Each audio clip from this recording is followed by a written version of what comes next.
So glad to have you all here. We have a very, very special session. Normally, you all get to hear just from me. We have two different special guests today. So we're unbelievably grateful for this. What are we talking about? We're diving in on women's philanthropy in 2025. Just a little bit of context on why we're doing this. We have a ton of data available, and actually, various genders give differently. So a lot of people ask, why are you even doing this? Why do you even talk about this? It actually turns out that not only do women and men give differently, but that balance is changing as we speak. In the next 5 to 10 years are going to be the most important ever for women's philanthropy. So lots of great things to talk about. A couple of housekeeping notes before we get started. This is approved for 1.0 CFRE credits. So those of you that are doing professional development, I'm excited to have you all here.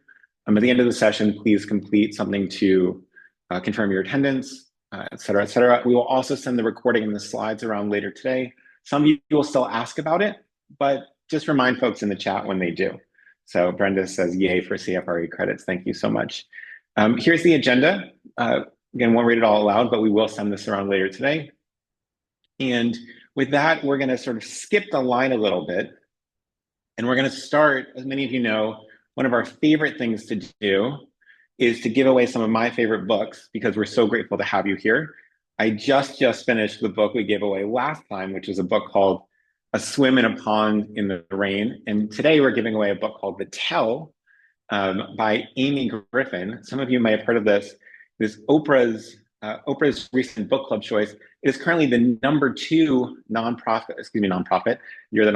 nonfiction book in the United States. And so make a note if you'd like it. Elizabeth says The Tell is on my list to read ASAP. Barbara says she's reading it right now. So much. And we actually have, for a brief moment, Amy Griffin is going to join us. Amy, feel free to come off mute. Lauren says she's on the wait list at the library. Barbara just bought a copy. Shelley says she's also on the longest hold because everybody wants to read it. Welcome, Amy Griffin. We're so glad to have you here. Got my own copy right here. I've just started reading it. It's excellent. So first of all, congratulations. How does it feel to be a New York Times bestselling author? This is your first book, right? Wow, I'm actually quite emotional. This is the first time I've done anything. I'm so grateful to you, Patrick, for having me and to see this group, this community online. I can actually feel everyone on this Zoom, and the last 2 weeks have really been all about me going and doing these conversations on a stage where I couldn't see anyone. And so this just feels so incredible. And, the New York Times piece was, I'm blown away. It's surreal. But I would just say that what has been giving me so much joy in the last week has been the idea that friends from all over the world have been sending me in the wild photos of people being at hotels and on the subway and trains and planes. And oddly, every single time I get one of those, I get this just incredible wave of connectedness that I feel about the idea that I was putting my words out there and get to share them with people. That's right. And, for those of you who don't know Amy, Amy is an extremely successful investor, has invested in a ton of successful companies, including some of the most famous women-led startups of the last few decades. Spanx, Bumble, to name a few, is a leader for many. Amy, you're on the board of the Met, is that correct? I am. It's been such an incredible ride to see what they're doing. Yeah. And what's that experience been like? Some folks here are on nonprofit boards, large and small. What have you learned as a nonprofit board member of one of the most prestigious museums in the world? Well, I just got an inside view of what happens at the Met to make something come to life. And I think for me, a little bit connected to the way that I've told my story, being part of the Met board, I've gotten to meet these artists and meet them where they are when they're about to put their story out into the world in their exhibits. And that has been really rewarding to me, and to also get to see the Met champions artists, and really in many ways has been making an effort to champion artists who are living and thriving and telling the stories of people who are out in the world doing things right now, which is very much a connection with history in the past. And because the Met is this, this huge organization of of historical relevance, and now to talk about artists and connecting them with what's happening today has been a really exciting push forward for the Met. Yeah, and Amy, one of the things that, not everyone on the call is a best-selling author, but one of the things I think you I've have only in been common that with, for a week. that's true, I know, welcome to the world. Um, one thing I remember another author saying is like, at some point for the rest of your life, you become New York, your new first name is New York Times best-selling author, then your last name is Amy Griffin, right? Which must be a wild experience for you. The book and a lot of your work is about how to be just sort of communicating truth clearly, both to yourself and to other people, right? This is sort of the journey that the book is about. We're not going to spoil it for the folks that are read it. So many people either have it on their list, have already started, just bought the Audible. Um, what's the sort of advice you have for folks? Sometimes these great personal truths, sometimes these sort of mundane truths about what we're doing, but obviously even for the Met, you have to communicate about the work it's doing and you're doing now. What's your sort of big communication tips for folks? Well, I look back at the process of writing this book, and you talk about me being a best-selling author, but the idea was I had no plans for anyone to ever read my book. I wrote this book first for myself, and then in this unfolding of all of it, decided that I recognized the power of the storytelling and how much it gave back to me. And so I think that one of the things I've really done at looking at my process was the idea that everything starts very simply. And it starts within yourself. And when you can be honest with yourself, first and foremost, then you don't need the approval or the validation from the outside world. And I think being able to walk into a room, I was saying that 3 nights after the book launched, I went out to have dessert, meet some friends in the middle of the book tour. I should have been sleeping. But I wanted to go see my friends, and I walked into a restaurant, and I think I knew 3 or 4 of the tables. And it was this showing up in a new way where I looked around and people knew, they looked at me differently. And I thought, oh my gosh, I have sort of a reorientation right now with the world in terms of everyone that I've met and being honest about my truth. And in that moment, I thought, I could be ashamed or nervous or scared. And I wasn't. I leaned in to say, no. There's so much power, and there's so much lack of control in showing vulnerability. You gain so much power in your life. Yeah. It's amazing. One of the things we talk about is, it's when you're raising money for a museum, for a college, it's so tempting to write on behalf of Georgetown University, on behalf of the Met, right? And instead, you are a human, being a human, asking another human, and being yourself ends up being sort of wildly more successful for folks. And by the way, it's more fun and it's easier, right? So you sort of have the triple threat there.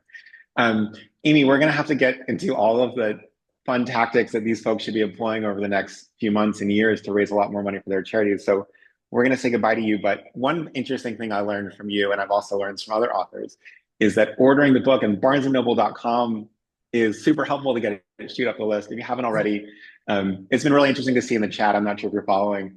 Folks are on the, there's 80 people on the waiting list at Connie's library. There's Jacqueline's 99th on her library holds list in her area, and others as well. So makes a great gift for all the folks in your life of any gender. And Ralph said she's been on the list for 12 weeks. I'd like to find a way to get somebody this is what I've been hearing at the libraries, and it's like I want to get the book to them sooner, or the Audible.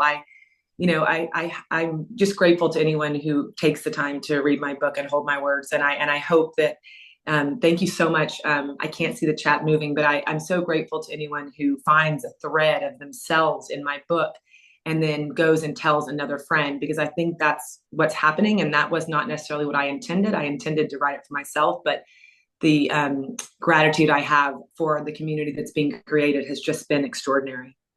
Yeah, well, thank you. There's a lot of things in the chat.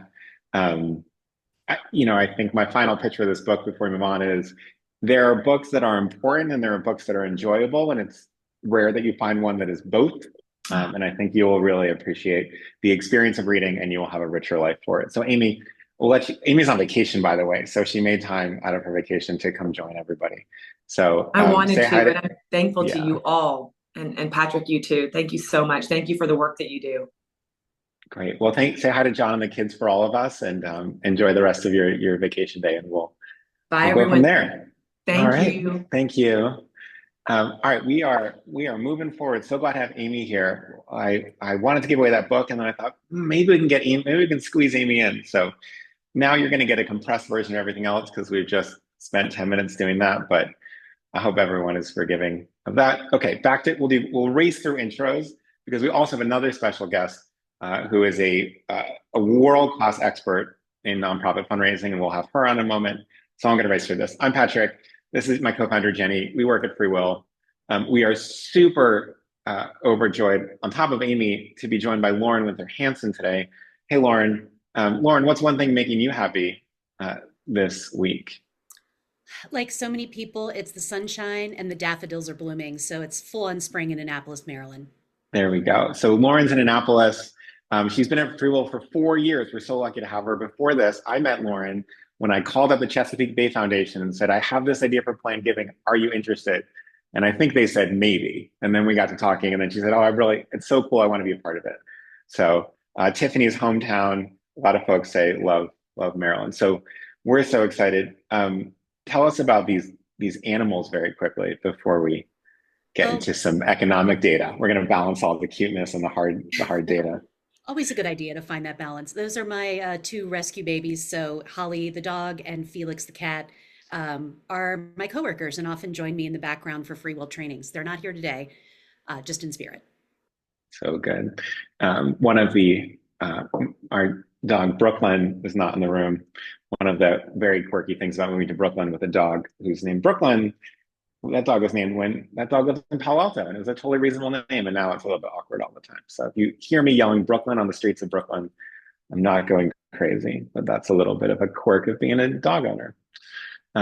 Okay, FreeWill, as Lauren knows, is the biggest estate planning and plan giving company in the United States. We work with lots of wonderful people, including many of you. We're so grateful for all of you. We're also grateful for great coverage in New York Times, the Wall Street Journal, etc. FreeWill team is wonderful. Here they are, generated more than $12 billion to date, almost 2,000 nonprofit partners, over 4 centuries of combined fundraising experience, including some of that from Lauren. Okay, other things. How's your week going? Generally, people are doing okay. A little really interesting jump in eagerness, which I think is a little bit of springtime, but a big drop in anxiety from last week. I think people are settling in a little bit to the world, so that's exciting, and a little bit of a drop in hitting our goals this year. Most of you know in the last 10 days, we had a lot of economic fluctuations.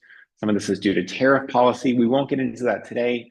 We will probably get into that next week in a different session on building a resilient nonprofit. Okay, let's dive in on some macro trends, and then I'm going to hand it to Lauren to talk about what to do about it. So first trend, right? Why do we talk about this? Why do we talk about different genders?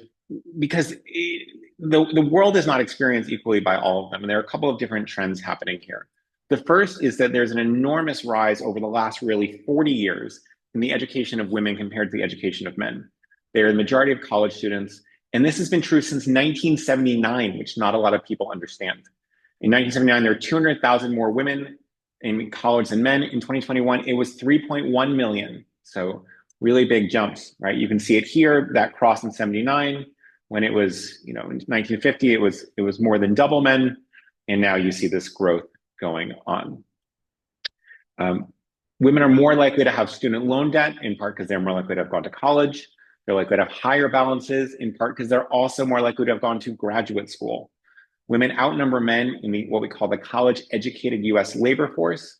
And as of 2019, 51%. So just breaking over there, you can see that here as well. That number crossed in about 2019, so relatively recently. In the workforce, the labor participation rate is higher than it was prior to COVID. Women hold 29% of C-suite positions, not enough, and yet still dramatically up from 2015. So hopefully that trend continues. 10% of CEO roles in Fortune 500, way too few. There's actually this crazy stat that there are more CEOs named John in Fortune 500 companies than there are of women CEOs. So we got to fix that as well. You can see here in terms of who's in the workforce, still a little bit more heavily men. That's the blue line. Women are the orange line. But you can see how that's converging. Interesting to note, the non-college educated workforce skews male. Traditionally, male-dominated industries are shifting female: healthcare, STEM fields, finance and management, manufacturing. Plus, women-owned businesses have outpaced the growth of male-owned businesses for firms, employment, and revenue since 2019. This is a big deal, right? Historically, entrepreneurship was very male, and that is shifting very quickly. Fewer women are getting married. American adults are marrying later in life than previous generations. Part of that is a bunch of different health factors, a bunch of different access to reproductive health, other things like that, more women in the workplace, longer educations. So the median age for first marriage increased 7 years in 5 decades. In 2024, the median age for a women's first marriage was 28.4 years, compared to men getting married about 2 years older, right? This is for heterosexual marriages for the most part. Keep that number 2 in mind, that 2-year gap, because we're going to come back to that. Since 1990, the number of women getting married for the first time between the ages of 40 and 59 has increased by 75%. So it used to be, past 40, no one was getting married for the first time, and that is no longer true. You can see here that average age is extending. Look at how young it was in 1959. The average woman was getting married for the first time at 20, and men about 23, and now it's all the way up to 28 and 30. As of 2021, 52% of women were either unmarried or separated. It's estimated that by 2030, 45% of women 25 to 44 will be single. And then importantly, and we'll come back to this as well, approximately half of women over 65 are unmarried. A lot of people don't appreciate this. Some of these folks are never married. Some of them are divorced or separated. Some of them are widowed, right? So you have all 3 categories. We often think about older couples. The predominant experience of being a woman over 65 is being unmarried. So that's very, very different. Trend 4, couples, right, are choosing to have children later in life. Since 2007, the birth rate for women in their 20s has dropped by 28%. The only ages where birth rates rose were for women in their 30s and 40s. They fell fastest in place with the greatest job growth as women and couples decide to delay motherhood and parenthood for careers. In 2005, women ages 25 to 29 had the highest birth rates.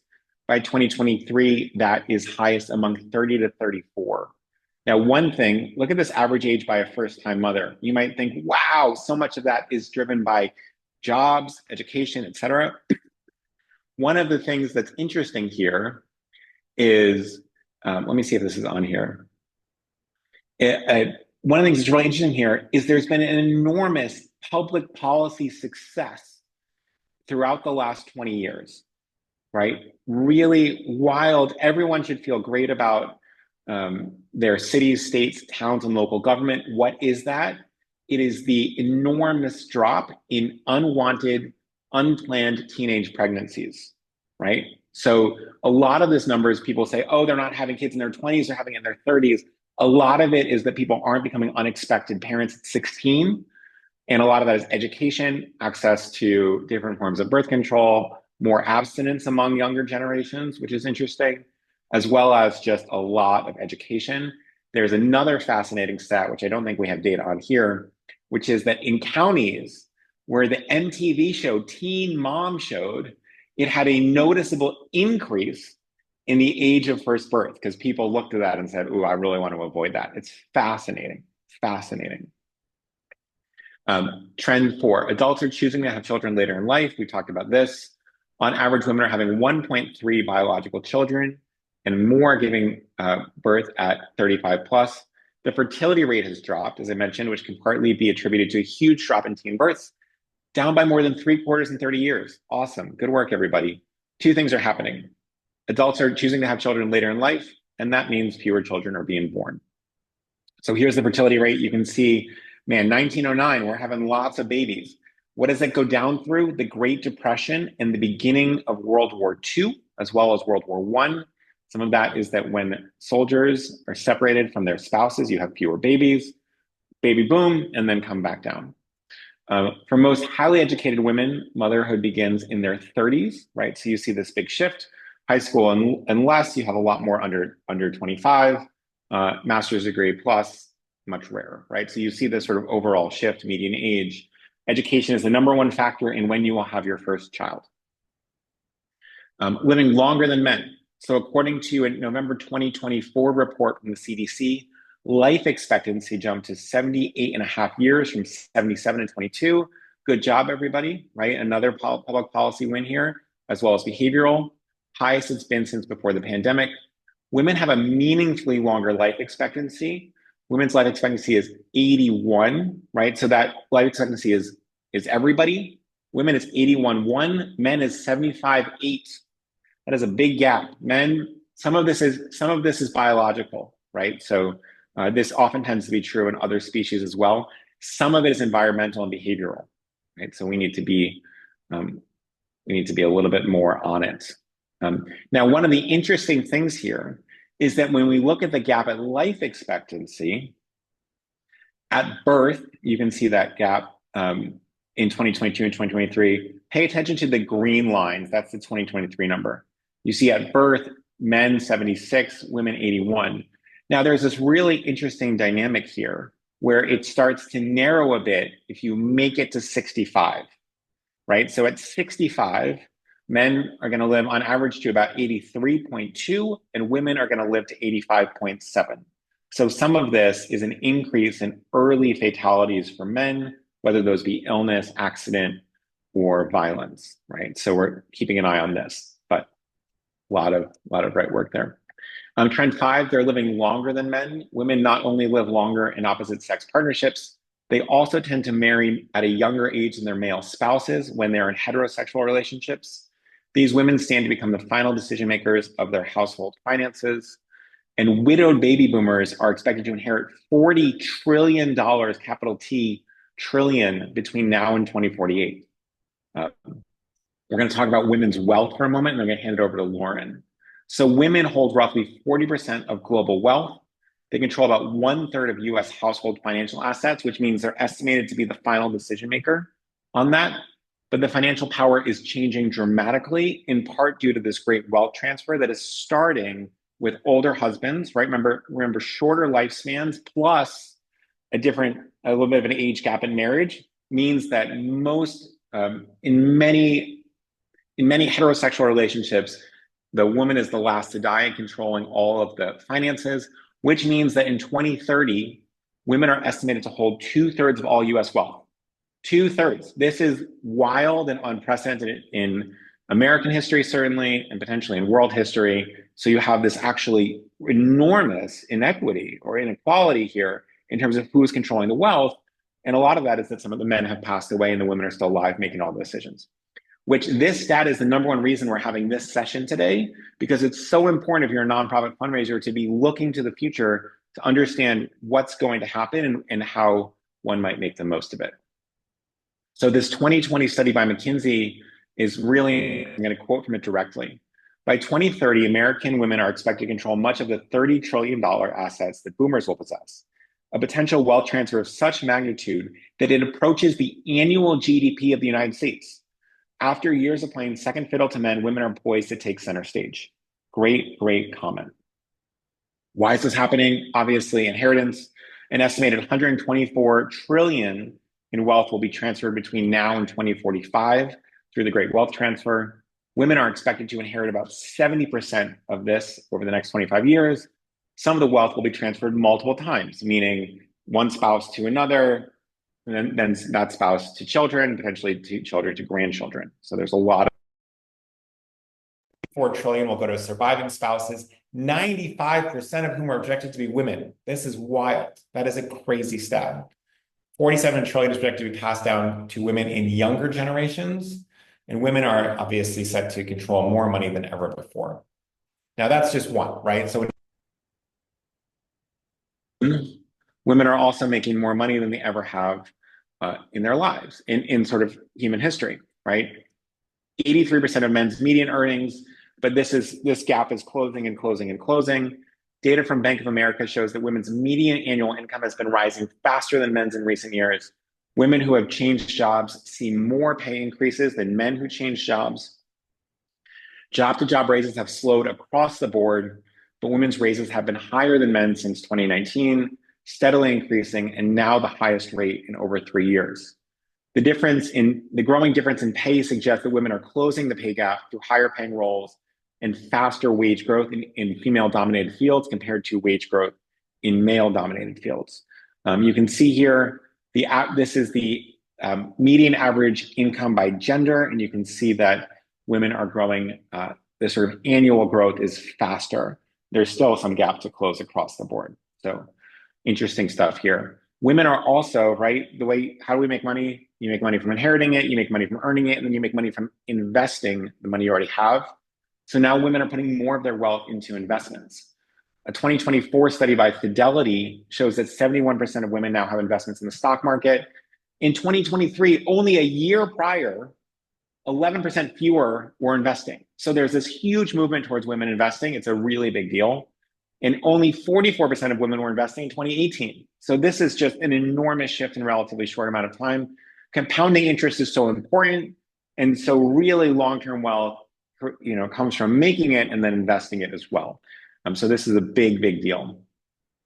Not only are women investing more, they now tend to make better investments. Women achieve higher returns while taking on less risk than men. There's a lot of research to show that women are less risk-seeking than men, and a lot of the riskiest behaviors are engaged in disproportionately by men. This is not true of all men or all women, but the data shows on average, regardless of age, the majority of women invest.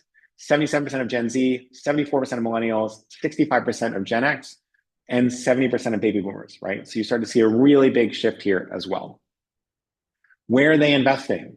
Well, a lot are investing in individual stocks or bonds. A lot are investing in mutual funds, money markets or CDs, sustainable investments, and 23% of women are invested in cryptocurrency. Super interesting here. Okay, so now we're going to talk about how women give, but I'm going to turn the mic over to our dear friend, Lauren Winther-Hansen. Lauren, I'm going to stop sharing my screen if it's okay with you and let you control it so that you don't have to pace up. Sure. Does that work? That works for me. Just get myself ready here real quick. Imagine there's some hold music playing, everybody. Sorry. That's right. Give me a second. Whoops. Sorry, quick technical issue. That's all right. So there's a lot of, I'm going to sort of comment on a couple of things in the chat while you do this. Oh, you're already here. But there's a lot of really interesting dynamics at play here. And it's really important for us to understand that when we talk about how women give and how Lauren's about to do this, we're not talking about immutable characteristics forever. We're talking about what's happening right now to shape our strategy right now. And as new data becomes available, we'll bring it to you and things will change, right? So this is, there's all those questions of how much of this is biological, how much of this is environmental, how much of this is cultural. The answer is not sure, but here's what's happening. So now we can build our strategy around that. So Lauren, all you. Wonderful. Thank you, Patrick. There's so much great data in the first half of this presentation, and I can see how excited you all are in the chat to hear it. It is illuminating. And so now we're going to step away from the big sort of, macro trends of what's happening with women and dig in more to how women actually give. So we have some data here that was provided by you. This data comes from you, our nonprofit community. We asked you what percentage of your donor base identifies as female, and overwhelmingly you told us more than half. So the majority of your donor pool, it's about 63% of you say more than half of your donors identify as female. However, when we look at your major donors, the story changes. It looks like about 60% of you say that less than half of your major donors are female. So even though they're showing up to give, they're not necessarily making those larger gifts that would push them up into major gift territory and get them assigned to a gift officer to be cultivated. So this is something we'd like to see change as these trends evolve over the coming years. And it's the same with planned giving donors, unfortunately, because females are great planned giving prospects, and we'll talk more about why in a minute. But we see that a full 59% of you say that less than half of your planned gift donors that you know about identify as female. So this is just interesting data from you as we go into the discussion of how females give. Keep in mind, we still need to move the needle here. So first of all, how do women give? They are charitable. They, in fact, are a bit more charitable than men in general. So we see that single women are more likely to give than single men, and they also give a higher percentage of their assets compared to men.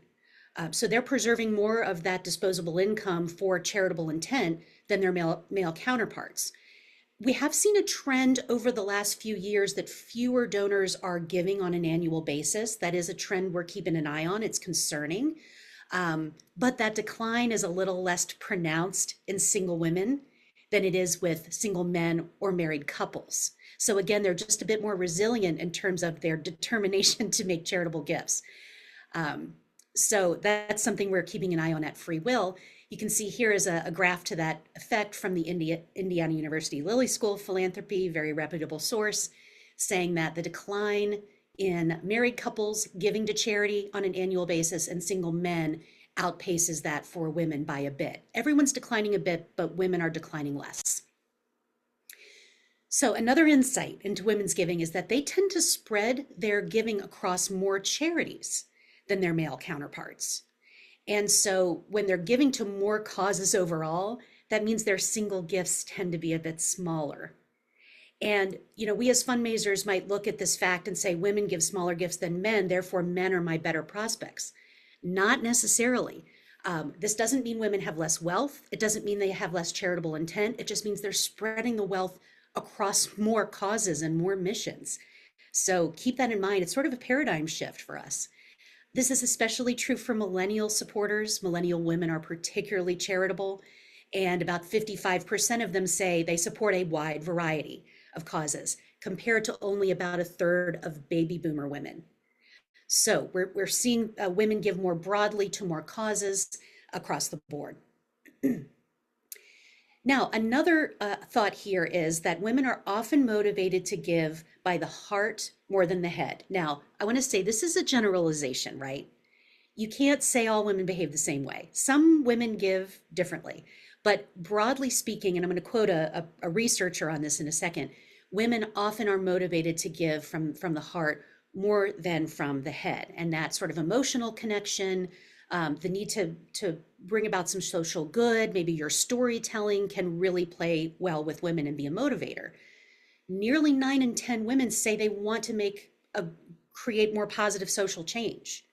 And, and that's probably why they're giving. They may not be giving to get their name published in a donor list, or to get special treatment for being a donor, or for tax benefits even. They may be giving because it makes them feel good and makes them feel connected to making an impact. And this is something we really want to watch out for, everybody. Women report being less likely than men to make gifts that could enable a greater impact. What we mean here is those tax smart gifts of assets, the non-cash gifts. Even now, women are still more likely to give cash than they are to give stock, donor advised fund gifts, QCD gifts, et cetera, from IRAs. And so we want to keep an eye on that. And we're going to talk more about that in a minute as well. Looking back a few years to the start of the COVID-19 pandemic, that definitely impacted the way people gave. We saw a big spike in giving as people were looking for anything they could do to make a difference and help out, right?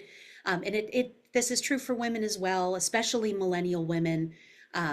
They say that giving became more important to them during COVID, more of them compared to older generations. So in the aftermath of the pandemic, we've really brought a lot of young women on board as people who are committed to charitable giving.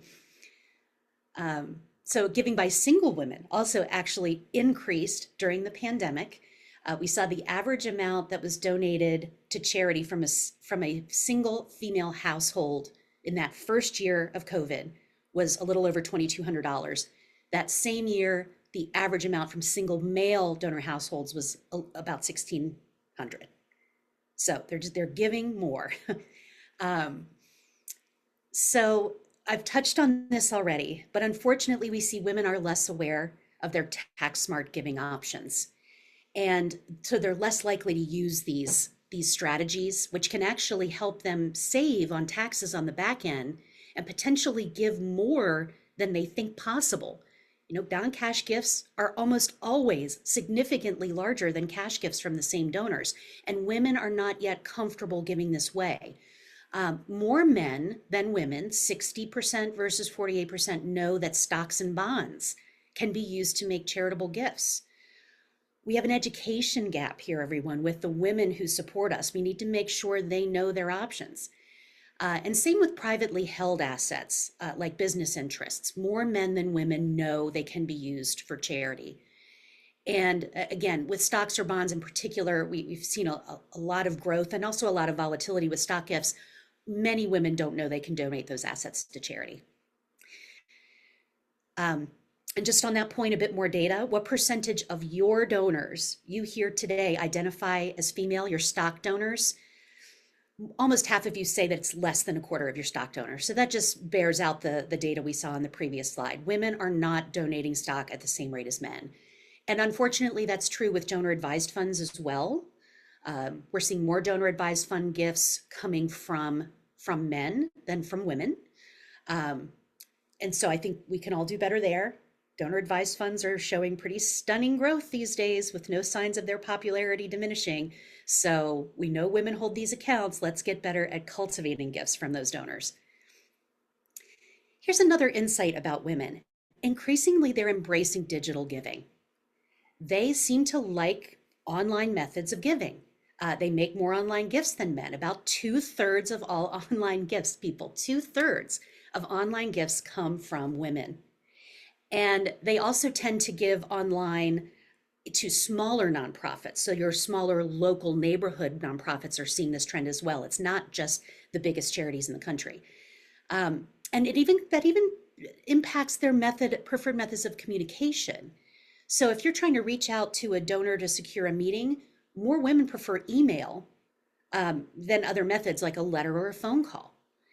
And in fact, 23 of women preferred phone calls compared to 36% of men. So that would just say men are a little more comfortable with getting a phone call. And I love this stat. Women are 50% more likely to watch how-to videos than men. So does your website or your social media have videos that talk about smart giving options and how they can help them save on taxes and make a bigger impact? If they do, women are more likely than not the ones who are watching them. And if your website or your social media is missing out on those assets, you might be missing an opportunity to reach women and educate them. Okay, another cool insight. We see that women often prefer to donate collectively. And so what we mean here is think about giving circles. These sort of, they started to pop up quite a bit in the 2010s, where women would join together to pool resources and make a larger gift to a charity of their choice, rather than giving individually.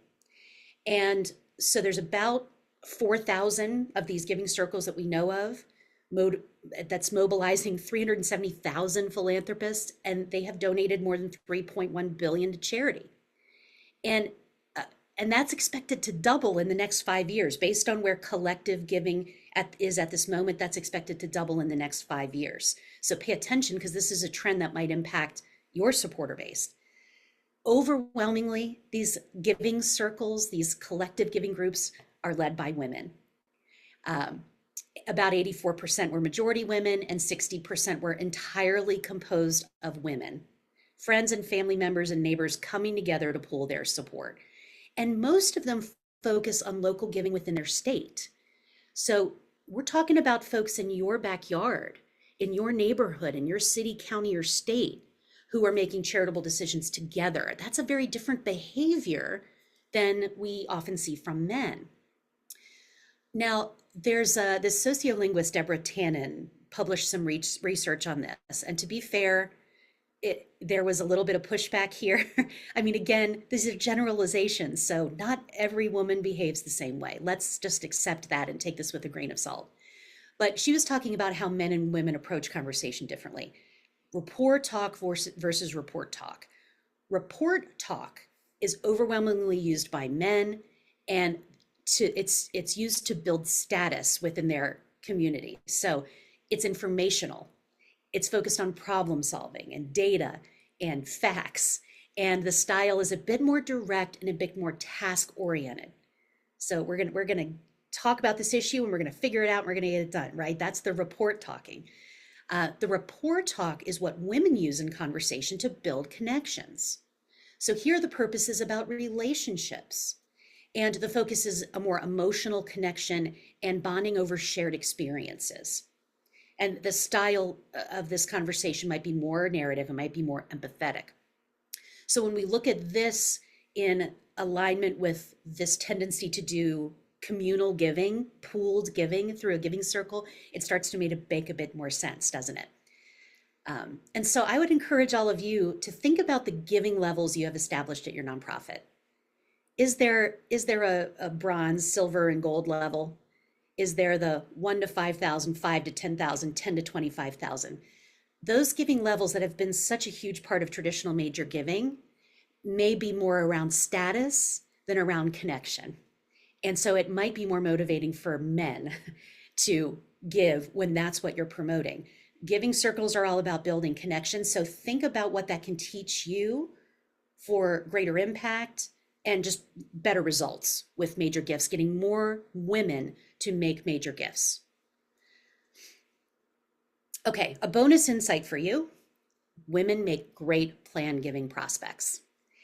This is data from our plan giving report. So this is all centered around usage of the FreeWill platform last year. Women comprised 56% of estate plans created on FreeWill.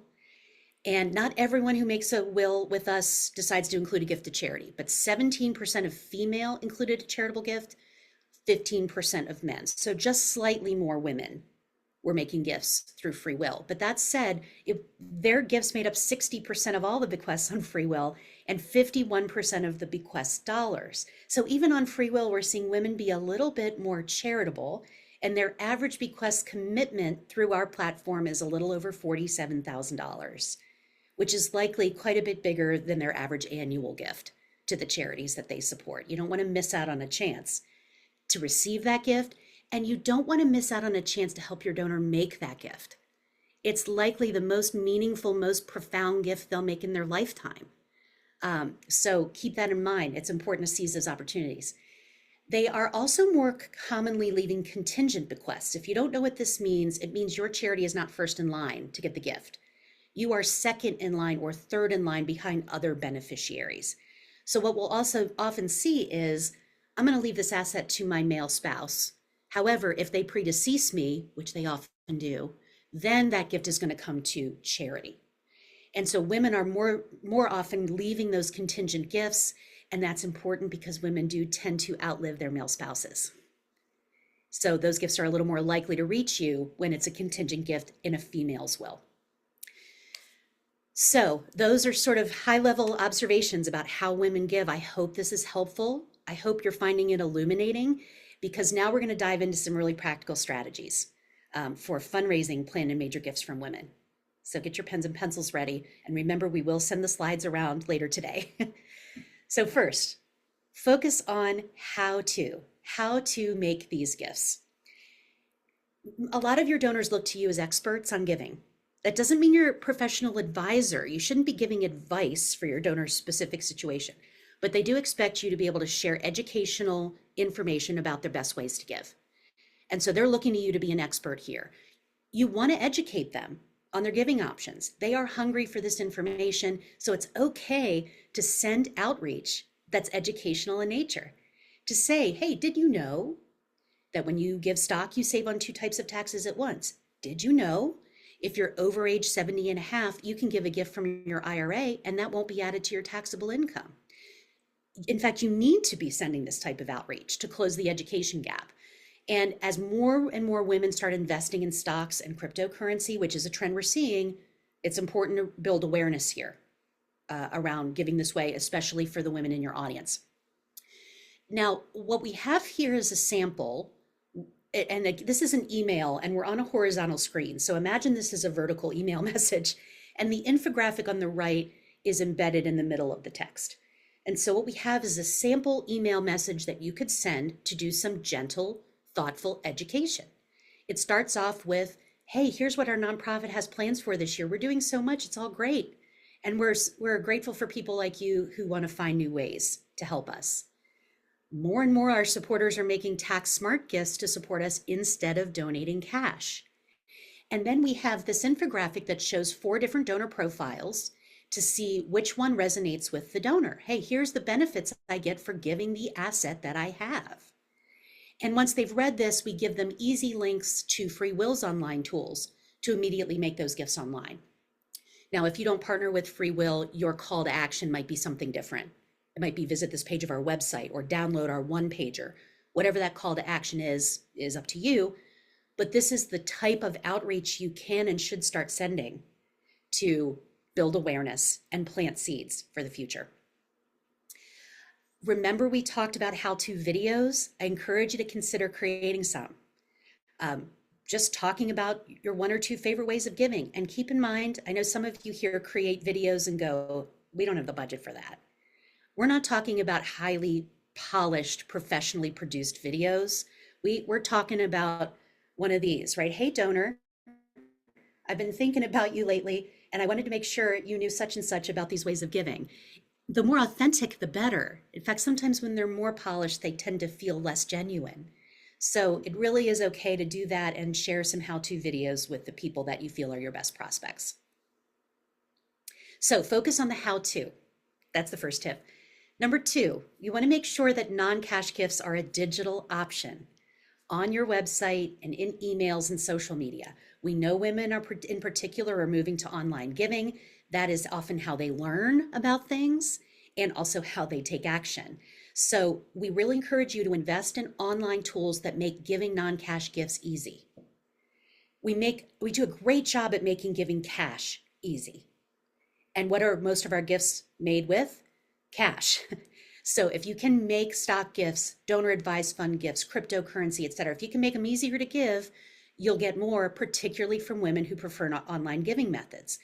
The 2 best places to share these tools are your ways to give page, or whatever you call that, because that's where people who are primed to think about creative giving are going to go. And also your main donate page, where people who are planning to give cash will go. But in that moment of decision, before they give you their credit card number, you can remind them, hey, maybe you want to give stock this year. Do you have a donor advised fund? Maybe you want to give from that this year and get more non-cash gifts. And those are going to be larger gifts from the same donor. Also think about emails. If you're sending an e-appeal, absolutely remind people of non-cash giving, but even the footer on all your e-communications could include a link to tax smart ways to give or something to that effect. So that way, every email you send has an opportunity to educate people. Okay, strategy number 3, I really want you to rethink your wealth markers for major giving.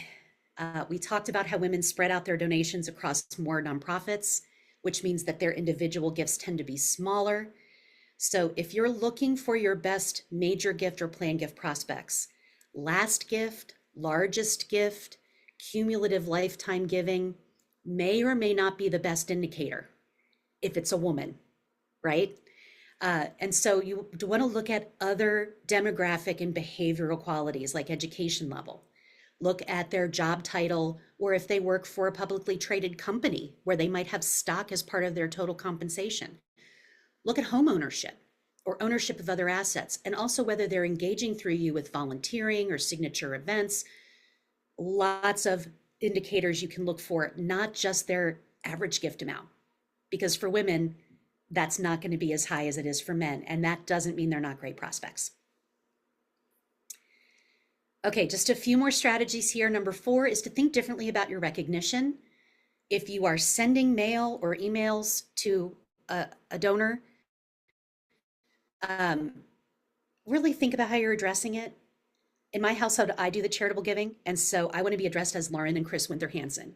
If someone sent me something that was Mr. and Mrs. Chris Winther-Hansen, I'd be really annoyed. So think about how you're addressing couples, include both spouses, or if only one spouse is the decision maker, send it to them. But also don't forget about giving circles. You can invite people to team up to make bigger gifts and give them a chance to endow a chair or to name a scholarship. Don't leave that just for individual donors. Give giving circles a chance to use their support to fund an opportunity like that. You might even assign a giving circle to a major donor's portfolio. The individual members may not normally have the wealth to warrant that, but as a group, they do. So think about that. It's just a little different way of giving, of thinking about these givers.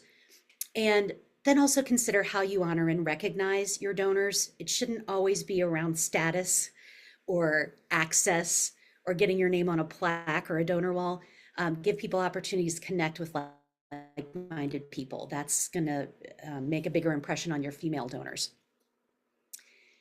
Inclusivity. In an age where inclusivity is sort of under attack, it's good for all of us to be very inclusive in our plan giving and smart giving outreach. Remember, roughly half, even more, of 65 and older women are unmarried. So look at the donor stories you're sharing and the photos in your outreach. Are you only showing couples or men, or are you sharing donor stories from widows or single unmarried women? Make sure you're balanced, and so that your donors are going to see themselves reflected in your outreach, right? People like me are doing this. Wow. And when you send those letters or emails, address them to the individual if you're not sure that they're married. Just be safe, right? Don't make assumptions, because that can really irritate some female donors who might be making the charitable decisions in that household. Number 6, introduce plan giving as an option. I hope all of you are doing this, but your women donors are likely to inherit, if they're in an opposite sex marriage, they're likely going to inherit assets from their male spouse. So you want to be in their will as well. And even though their bequest commitments are smaller on average than men's, that's likely going to change as they start inheriting wealth in the next 2 to 3 decades. So if you can recruit more plan giving donors now, you're positioning yourself to best benefit from the great wealth transfer. The average value of legacy gifts committed through FreeWill was almost $50,000. And guess what? Women in their 40s included bequests more than any other group. So don't underestimate your younger women when it comes to planned giving.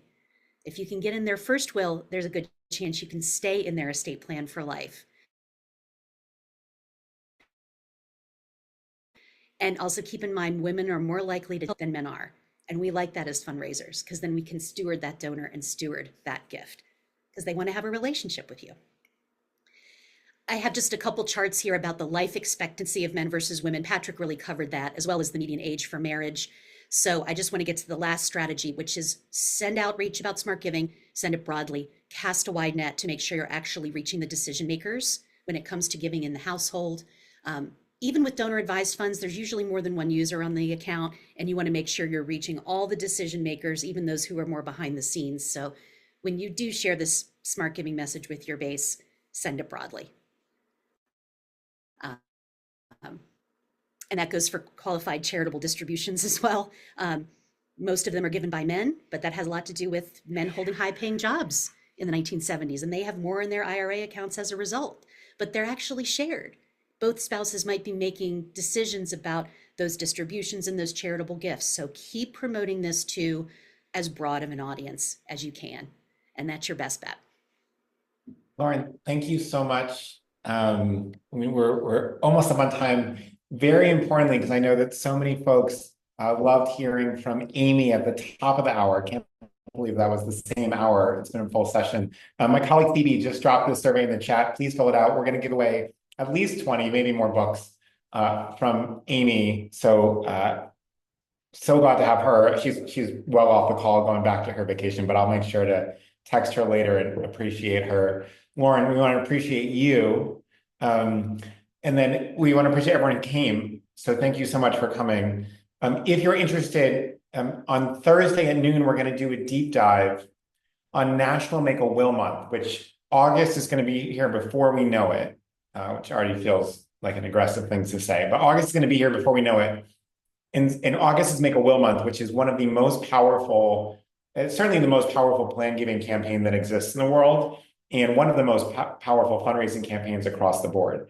So come join us if you'd like. We're going to deep dive into some specific technology that you can use if you want to participate in that. And that is on Thursday at noon. Again, the survey is here as well. So please make it, it's in the chat. And then last thing is that in 2 weeks, our next webinar is on April 8th, and it's how to build a financial safety net for your nonprofit. So we're going to talk about a little bit of diversification strategies, how to basically succeed in good times, succeed in bad times across the board. This is one that ideally every organization should be at. We know that you want to build sustainable entities to serve the missions you're serving. So with that, we're going to wrap up. It's 1:00 sharp Eastern, so just on time. Lauren, thank you again. We know you put a ton of work into this. Phoebe, thank you again. Amy and Absentia, thank you again. And then everyone else who joined, just wonderful to have you here. It's so, as you can probably tell, the world is changing so quickly that it's great to be all together and really, really stare at all the things changing in the face and make sense of them as much as we can. Also, I don't know if any other people see this, the new emoji mechanic in Zoom where they're sort of flying up. It's so great. So love getting to spend time with all of you. Look forward to seeing you all around. Lauren, anything you want to say before we wrap up? Just huge thanks to all the wonderful women and men who were here today. You're doing great work. Keep your chins up. I know it's a little hard right now, but you're awesome. And FreeWill thinks you're awesome. So thanks for joining us. Amen. Amen. And also thank you to all the non-binary folks here as well. We're so grateful to have you all here. Talk to you all on Thursday. So long.